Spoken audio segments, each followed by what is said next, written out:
Stop for a second. Look at your phone. Look at the empty screen. Feel that tight pressure in your chest, that restless pulse that kicks in when she hasn't replied yet. You didn't notice the moment it happened, but something shifted. The dynamic changed, and now you're reacting instead of leading. You told yourself a story. You believed that if you were kind enough, available enough, supportive enough, she would feel safe and stay loyal. You believed love worked like a transaction, that if you gave enough patience, enough understanding, enough emotional labor, she would be obligated to treat your heart carefully. But look around. The men who are endlessly nice are ignored. The ones who bend over backward are slowly pushed into the background. The men who would do anything for her are the ones she respects the least. Not because women are cruel, not because they are broken, but because nature does not respect what begs to be chosen. Psychology doesn't reward availability. It doesn't reward emotional transparency on demand. Desire is not built on comfort. Desire is built on tension.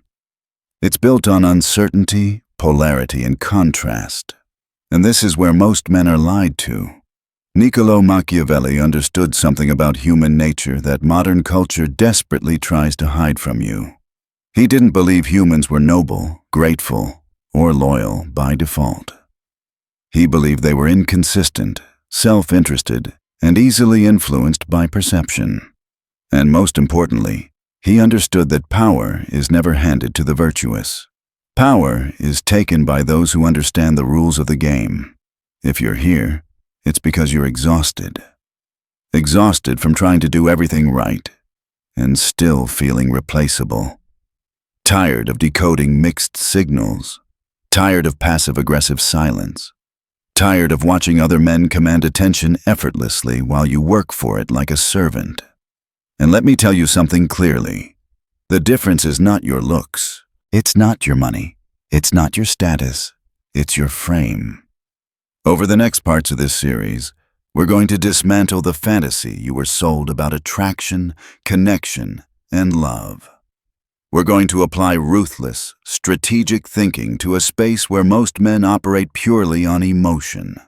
You're going to learn 7 psychological laws. These are not tricks. They're not pickup lines. They're internal shifts. And once these ideas click, you will never see relationships the same way again. But I need to warn you. Once you understand the mechanics of influence, you can't unsee them.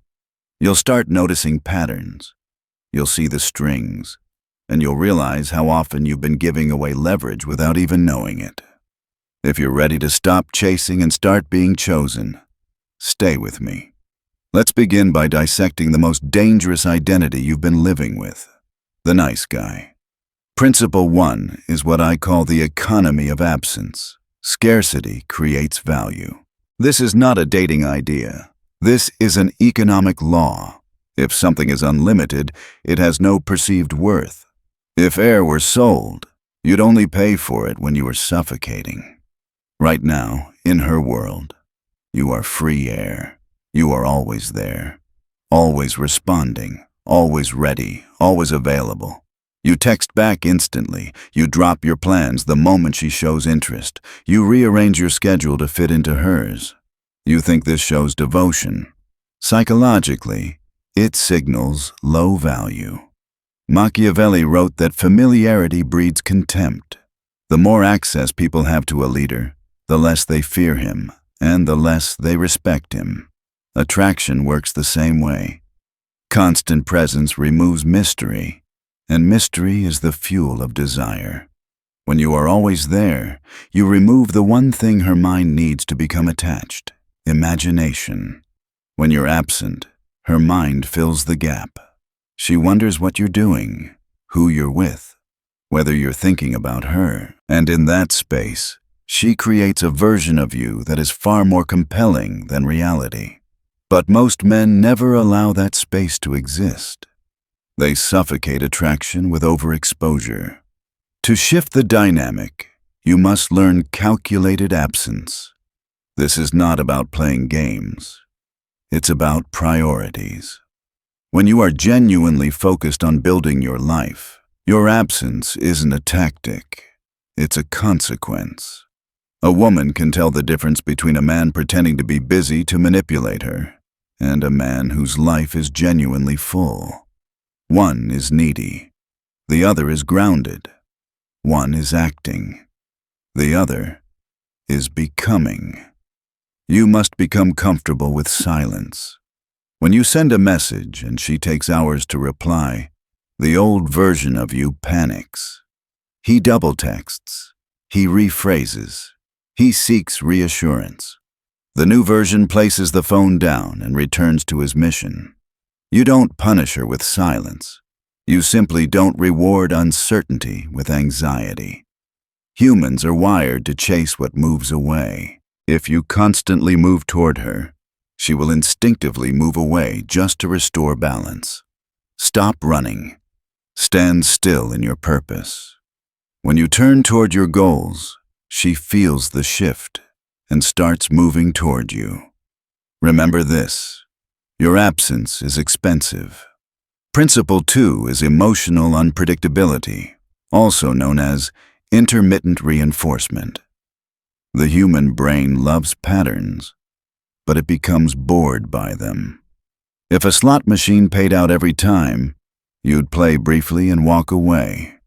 But it doesn't. It pays out randomly. That unpredictability floods the brain with dopamine. It's one of the strongest conditioning mechanisms known. Most men are emotionally predictable. They react the same way every time. She knows what to say to make you smile. She knows what triggers your guilt. She knows how to pull you back when you start drifting. You are a book she's already finished reading. Machiavelli advised leaders to be both the lion and the fox, strong and unpredictable, present but not transparent. To regain leverage, you must break your own patterns, not with cruelty, with range. If you're usually calm, allow moments of intensity. If you're usually affectionate, allow moments of distance. Your attention is not a salary. It's a commission. It responds to behavior. When she can't predict you, she has to pay attention. She studies you. She adjusts. And that focus becomes attachment. This isn't about being mean. It's about not being an emotional mirror. Most men let her mood dictate their state. If she's happy, they're happy. If she's distant, they collapse.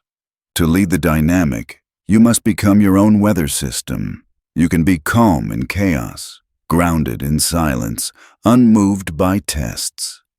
And the moment she realizes she can't control your emotional state, something flips. She starts seeking your validation instead of expecting it. And when a woman starts wondering what you're thinking, you've already shifted the balance. This is where real control begins.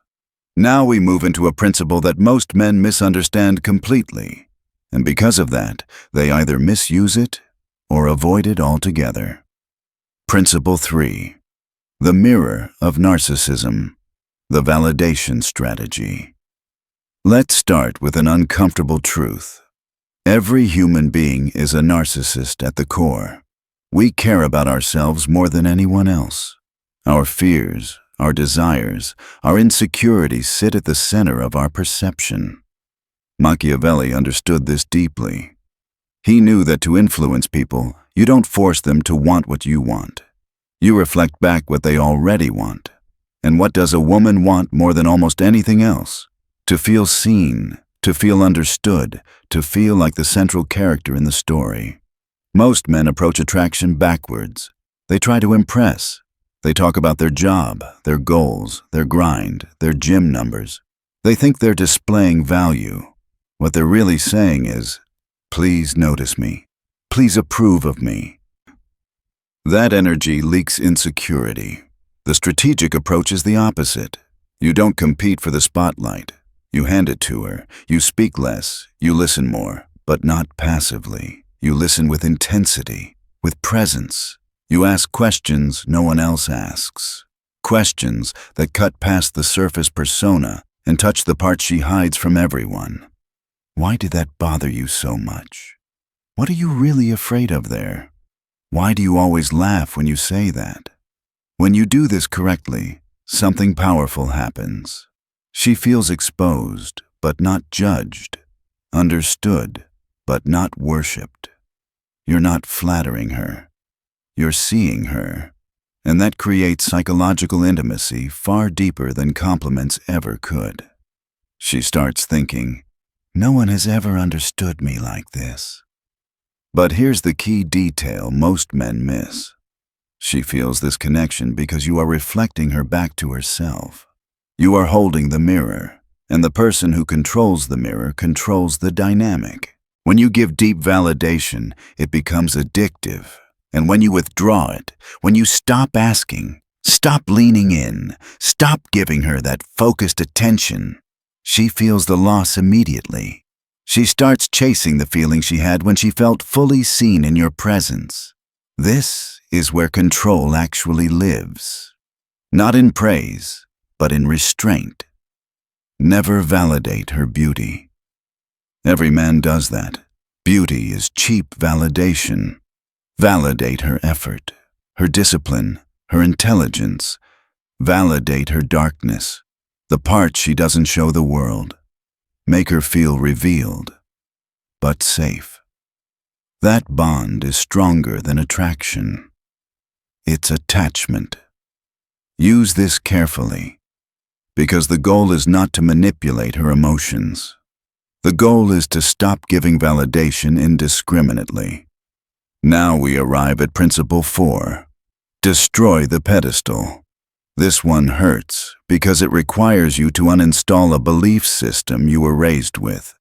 You were taught to see women as flawless, pure, elevated beings.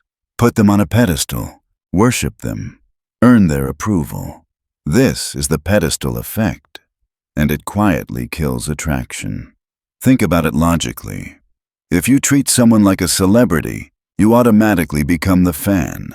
And fans don't get intimacy. Fans get autographs. Fans wait in line. Fans are replaceable. Machiavelli warned against seeing the world as you wish it to be, instead of how it is. You must see her as she actually is. A human being, with flaws, insecurities, bad habits, emotional contradictions. She gets tired. She gets jealous. She makes mistakes. She has fears she doesn't talk about. When you worship her, she feels your inferiority even if she can't explain it. She senses that you think she's above you. And attraction cannot exist where equality is missing. Women date across or up. They don't date down.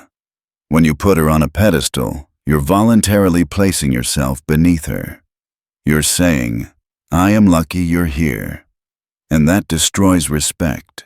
To shift the dynamic, you must bring her down to earth. You must meet her eye to eye.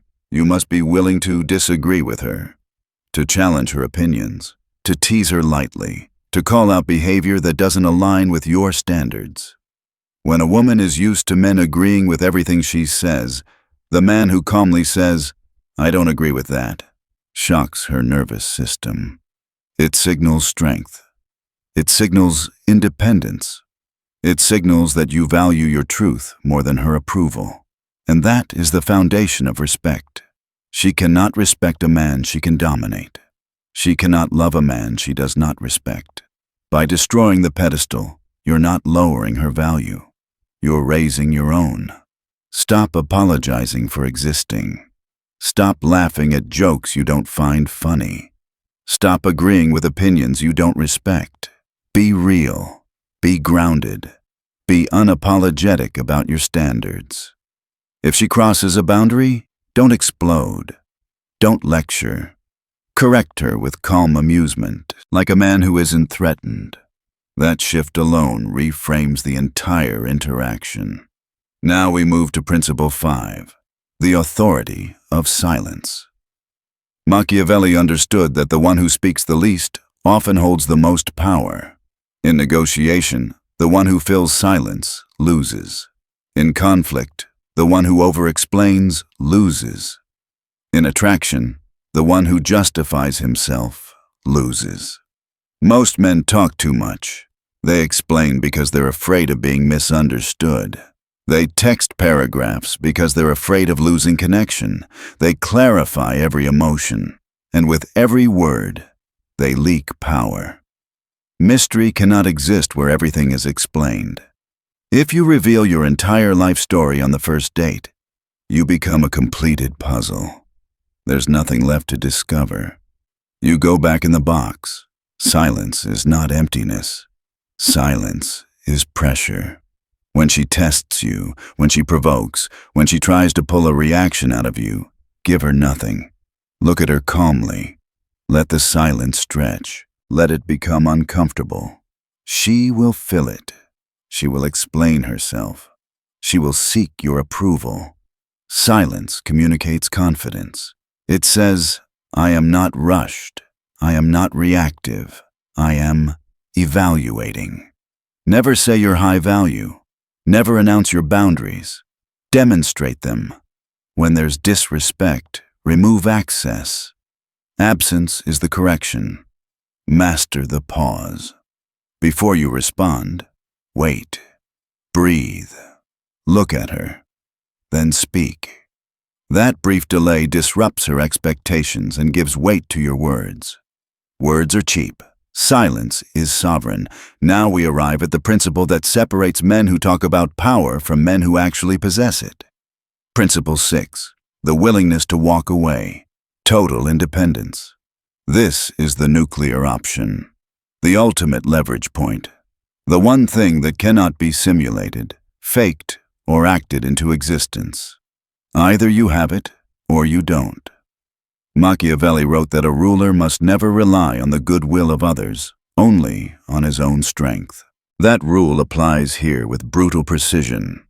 The moment you need her, she owns you. The moment you prefer her, but do not require her, you regain control. Most men stay in situations that drain them because they are terrified of the void, the silence, the emptiness, being alone with their own thoughts. So they tolerate disrespect. They negotiate boundaries.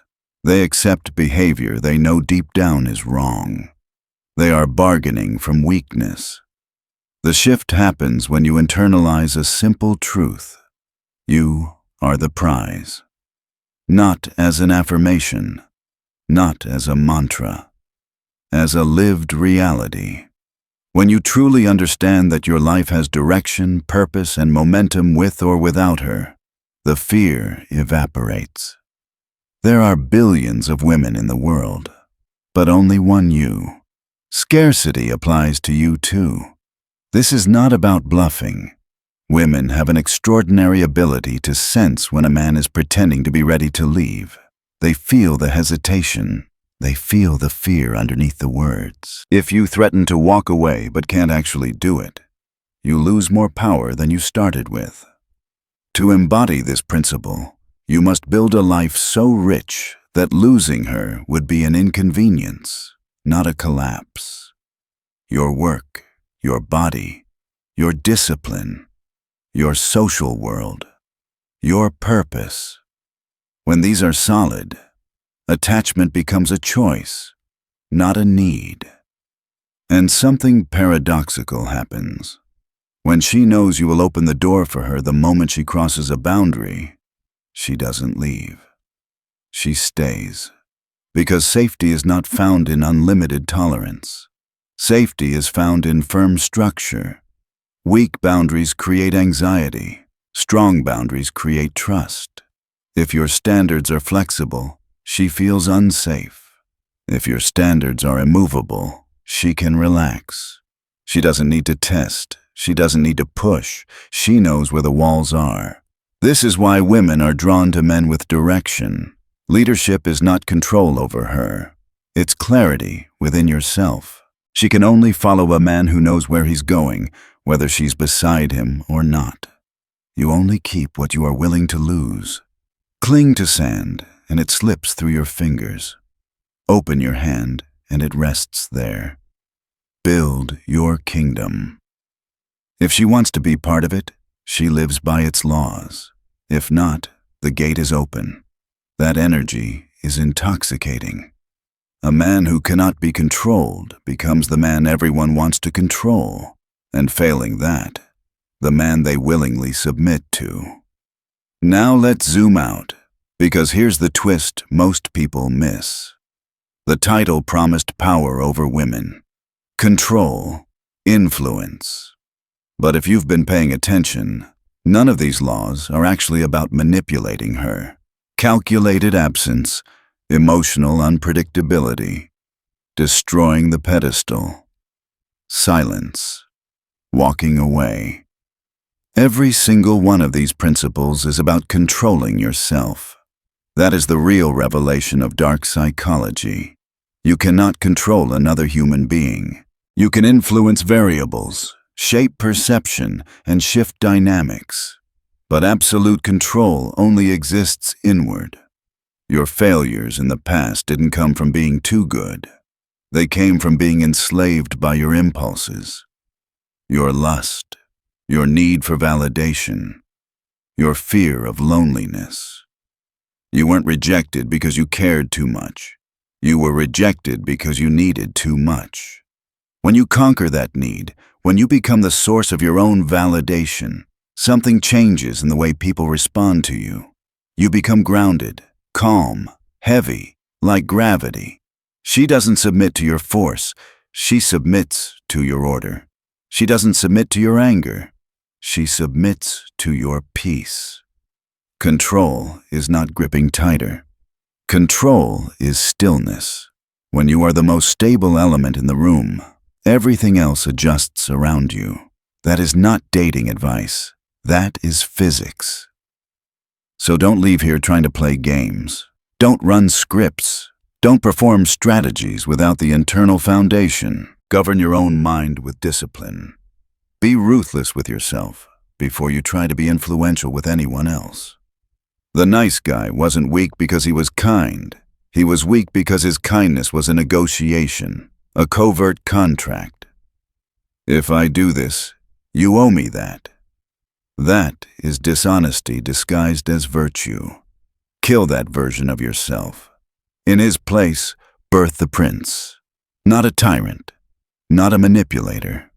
A man who knows who he is, what he stands for, and what he will walk away from without hesitation. The world does not reward men who beg. It responds to men who are centered.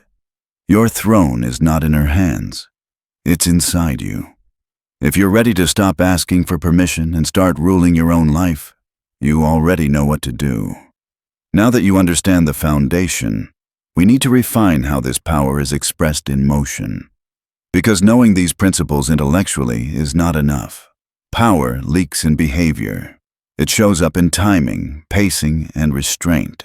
This part is about embodiment. Most men try to apply strategy on top of chaos. Their internal state is reactive, anxious, fragmented.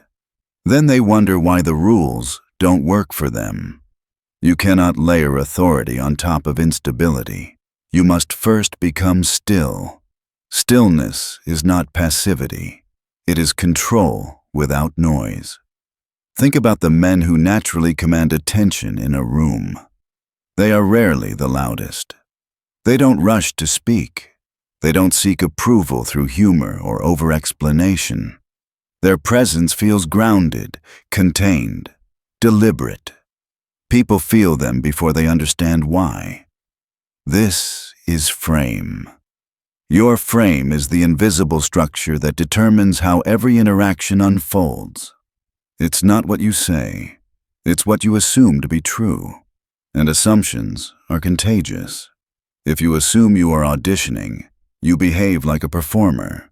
If you assume you are evaluating, you behave like a judge. The moment you shift from, "I hope she likes me," to, "Let's see if she qualifies," the energy changes immediately. This doesn't mean becoming cold or arrogant. It means becoming selective. A man with standards doesn't need to announce them. They show up in what he tolerates and what he doesn't. When your standards are clear, your behavior becomes simple. You don't argue. You don't persuade. You don't explain.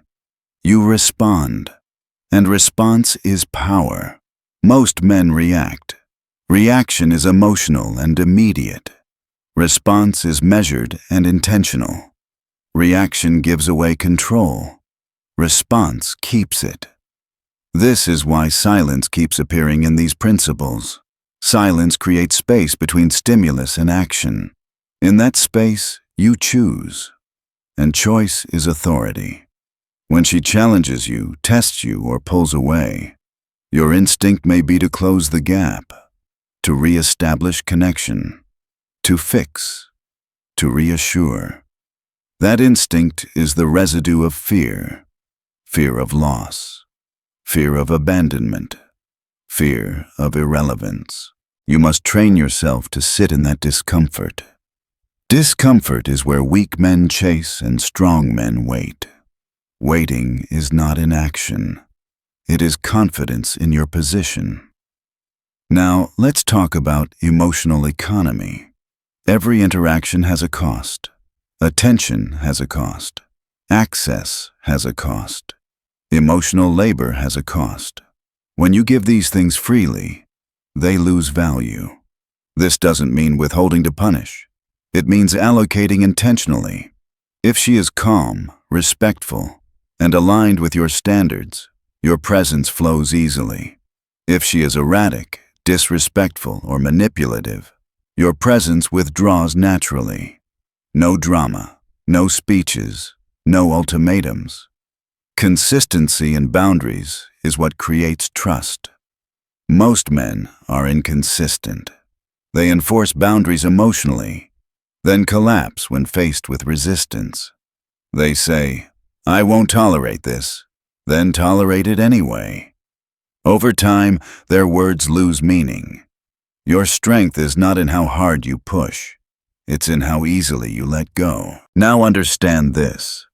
Walking away is not an act. It is a mindset.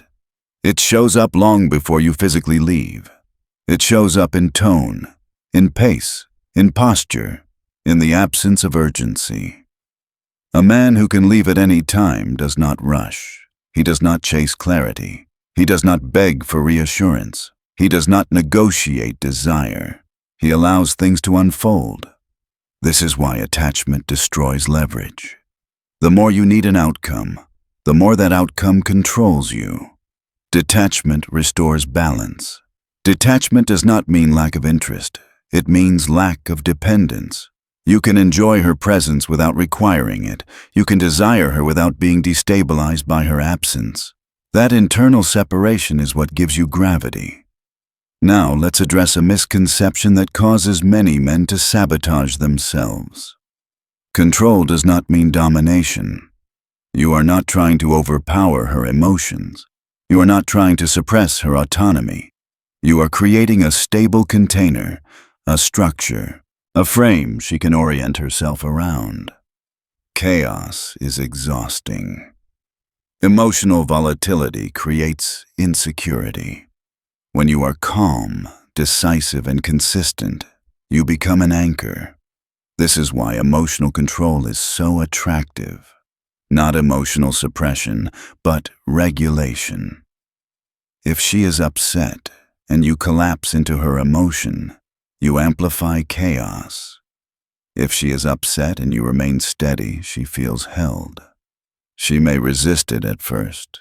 She may test it, but over time, she trusts it. Leadership is not loud. It is reliable. This brings us to self-respect. Self-respect is not confidence. Confidence fluctuates. Self-respect is non-negotiable. It is the line you do not cross, even when tempted. Especially when tempted. When you violate your own standards to keep someone, you teach them how to treat you. When you uphold your standards at the cost of losing someone, you teach yourself who you are, and that lesson changes everything. Men who lack self-respect try to earn love. Men with self-respect allow love to meet them where they stand. This is why attraction often appears when you stop trying to generate it. Your internal alignment does the work for you. Now let's slow this down and make it practical. When you feel the urge to explain yourself, pause. Ask, am I clarifying or am I seeking approval? When you feel the urge to text again, pause. Ask, am I expressing interest or am I chasing reassurance? When you feel the urge to fix tension immediately, pause. Ask, is this my responsibility or is this her discomfort to process? These pauses retrain your nervous system. They move you from compulsion to choice. Over time, something shifts. You stop feeling reactive. You stop needing outcomes. You stop fearing silence. And when that happens, people experience you differently. You become slower, heavier, more deliberate. This is what people mean when they say someone has presence. Presence is not charisma, it's containment. And containment is the result of self-governance. Now here's the paradox that makes all of this work. The more you let go of control over others, the more control you gain over yourself. And the more control you have over yourself, the more others orient around you. You stop trying to manage perceptions. You stop trying to be understood. You stop trying to secure attachment. You simply are. And that state is rare. Now we close the circle. Because if you misunderstand this final piece, everything you've learned so far turns into another mask, another performance, another way to hide insecurity behind strategy. This last part is not about tactics. It's about orientation, about what power actually is and why so few men ever reach it. Most men hear the word power and imagine control over others, influence, authority, compliance. They imagine being desired, admired, feared, or obeyed. And because of that image, they chase outcomes instead of foundations. They try to look powerful instead of becoming grounded. But real power doesn't announce itself. It doesn't posture. It doesn't need validation. Real power is quiet, slow, and internally anchored. This is where Machiavelli has been misunderstood for centuries. He wasn't advocating chaos or cruelty for its own sake. He was describing reality without sentimentality. He understood that people respond to strength, consistency, and clarity, not to intentions, excuses, or moral signaling. The mistake most men make is thinking these principles are about manipulating women. They're not. They are about removing the internal weaknesses that make manipulation possible in the first place. Think back to every moment you lost leverage in a relationship. It wasn't because she was smarter than you. It wasn't because she had more power. It was because you reacted emotionally. You rushed. You explained. You chased certainty. You tried to secure something that should never be secured through force. Neediness is the original sin. Not neediness for connection, that's human. Neediness for validation, for reassurance, for external permission to feel worthy. That is what collapses your frame. The moment your self-worth depends on her response, her attention, her approval, you've already surrendered. From that moment on, everything you do is reactive. Even kindness becomes transactional. Even honesty becomes strategy. And people can feel that. Women especially are sensitive to incongruence. When your words say confidence, but your behavior says fear, the behavior wins. Always. This is why men who do everything right often fail. They are trying to be chosen instead of standing as something that can be joined. The shift happens when you stop asking, "How do I get her to respond differently?" and start asking, "Why does her response have this much power over me?" That question changes everything.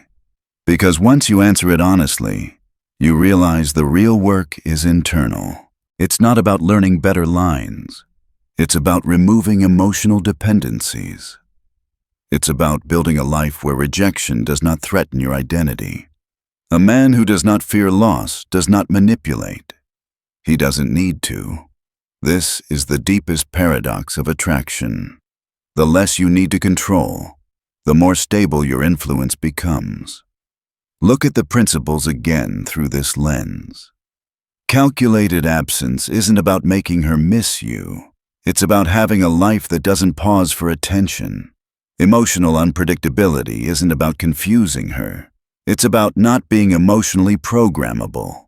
Destroying the pedestal isn't about lowering her value. It's about restoring your own.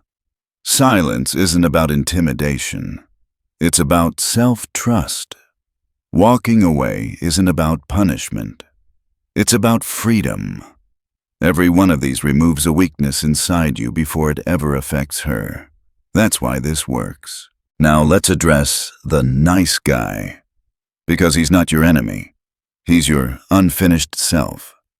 The nice guy believes being good will earn him love. He believes sacrifice equals loyalty. He believes tolerance equals maturity. But underneath all of it is a covert contract. If I am good enough, you won't leave. That contract is never honored. Not because women are heartless, but because attraction cannot survive guilt or obligation. Desire requires autonomy, choice, polarity. The nice guy doesn't lose because he's kind. He loses because his kindness is fueled by fear. Fear of abandonment, fear of being alone, fear of being unchosen.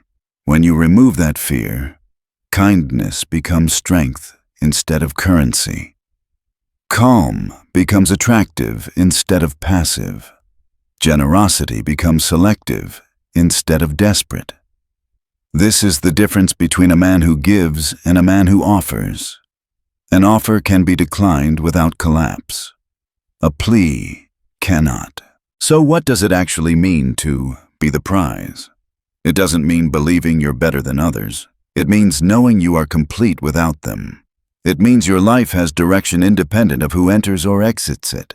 A man with purpose doesn't chase attention. Attention finds him because he's oriented somewhere else. This is why building your mission matters more than mastering dating psychology. Your body, your craft, your discipline, your integrity, these create internal weight. And weight creates gravity. Gravity does not convince. It attracts. Now let's talk about peace. Most men think peace comes after success, after certainty, after control. In reality, peace is a prerequisite for all of it. When you are internally chaotic, everything becomes urgent. Every delay feels like rejection. Every silence feels like danger. You rush because your nervous system is dysregulated. The man who controls himself moves slowly. He pauses. He breathes. He chooses. That ability to choose, to not react, is the highest form of power. Because when you stop reacting, you stop being predictable. And when you stop being predictable, you stop being controllable. This is what people mean when they say someone has presence. It's not charisma. It's containment. Emotional containment. Psychological containment. You are no longer spilling yourself into every interaction. You are no longer leaking energy through explanation, justification, or anxiety. You hold your center. And when you hold your center, people adjust around you. This doesn't just change romantic dynamics. It changes how men treat you, how opportunities appear, how conflict resolves itself without escalation. The world responds differently to a man who does not beg it to behave. Now let's bring this home. You don't need to dominate women. You don't need to outsmart them. You don't need to control their emotions. You need to govern yourself with discipline. That means you don't chase clarity when silence will reveal more. You don't negotiate boundaries you've already defined. You don't explain standards you consistently enforce. You don't stay where respect is missing. You don't give access to people who drain your peace. This is not cruelty. This is leadership. Leadership starts inward. And here's the final truth most men never hear. Women are not trying to be controlled. They are trying to feel safe in the presence of a man who is unshaken. Not safe because he is soft. Safe because he is solid. When your emotions are regulated, your boundaries are clear, and your life has direction, you become that man. She doesn't submit to your authority. She relaxes into your stability. That's the difference.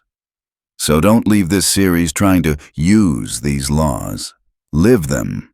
Let them reshape how you move, how you decide, how you tolerate, and how you walk away. Because the moment you stop needing, you stop negotiating your worth. And the moment you stop negotiating your worth, you step into something rare. You stop being a reaction. You become a reference point. That is power, not borrowed, not performed, earned internally. The throne was never out there. It has always been inside you. If this resonated, you already know why. If there is one truth you should carry with you after everything you've heard, let it be this. Real power is not the ability to control other people. It is the refusal to be controlled by your own impulses, fears, and insecurities. Most men don't lose relationships because they aren't good enough. They lose them because they abandon themselves. They react instead of choosing. They chase instead of standing firm. They try to secure love through effort, tolerance, and emotional overinvestment, not realizing that the moment you need someone else to feel complete, you've already surrendered your leverage. The principles you've learned are not weapons meant to manipulate women. They are tools meant to dismantle the internal weaknesses that make manipulation necessary in the first place. When you stop fearing silence, you stop rushing to fill it. When you stop fearing loss, you stop clinging. When you stop craving validation, you become impossible to shake, pressure, or control. Attraction is not created by clever words, tactics, or calculated behavior. It is created by internal stability, by being a man who knows who he is, where he is going, and who is willing to walk alone if that is the cost of self-respect. That state creates gravity. You don't persuade, you don't beg, you don't chase, you pull. Understand this clearly. Women are not drawn to pleading, self-sacrifice, or endless accommodation. They are drawn to grounded strength, to a man who does not erase himself to keep someone else comfortable. When your boundaries are clear, your standards are firm, and your presence is calm, you become a place others want to move toward, not a place they want to escape from. Do not take these ideas into the world as tricks. Do not wear them like a costume. Performative strength collapses the moment it is tested. Real strength is built quietly. It is built in your work, in your discipline, in how you train your body, in how you manage your time, and in how you keep your word to yourself. It is built every time you walk away from disrespect without anger, without drama, without needing the last word. When you govern your own mind, everything changes. You stop negotiating your worth. You stop explaining your boundaries. You stop trying to control outcomes. You move with patience. You speak with intention. You act without urgency. And the world begins to adjust, not because you demand it, but because you no longer need anything from it. This is the paradox most men never understand. The less you seek control over others, the more influence you naturally gain. The more independent you become internally, the safer and more compelling your presence feels externally. People don't submit to your force. They respond to your stability. So don't leave here trying to dominate, outplay, or outsmart anyone. Leave with the intention to rule yourself with discipline, to be ruthless with your standards and calm with your emotions, to build a life that does not collapse when someone leaves it. Because the moment you stop asking to be chosen, everything shifts. You are no longer auditioning. You are no longer chasing. You are no longer negotiating your value.